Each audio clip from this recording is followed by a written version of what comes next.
এখন আমরা সিলেটের একটা জায়গায় এসে পড়েছি। চলে আসলাম জাফলং ডাউকি নদী। বীচ থেকে হেঁটে সামনে গিয়ে নৌকায় উঠবো। ফ্যামিলির সবাইকে নিয়ে নৌকায় উঠে পড়লাম আর আশেপাশে প্রাকৃতিক দৃশ্যটা ফ্রেম বন্দি করলাম।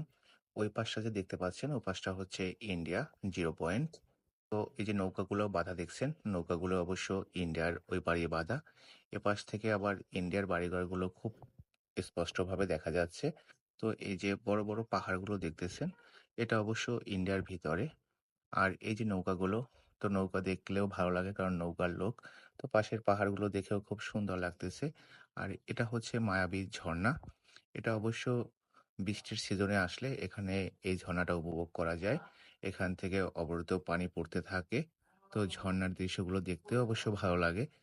যদি এই মায়াবী ঝর্ণার দৃশ্য দেখতে চান তাহলে আপনাকে বৃষ্টির সিজন ধরে আসতে হবে, তাহলে অবশ্যই মায়াবী ঝর্ণার দৃশ্যটা দেখতে পারবেন। আর সত্যি কথা বলতে ফ্যামিলির সবাইকে নিয়ে যদি কোনো ট্যুরে বের হওয়া হয়, সেই মজাটাই অবশ্য অন্যরকম।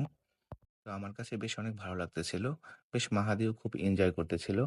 তো আমাদের ডাউকি নদী ঘোরা শেষ, নৌকাও ঘাটে চলে আসছে। এদিকে অজিয়ার ফুপি সে ব্যাগটা গুছিয়ে নিচ্ছে।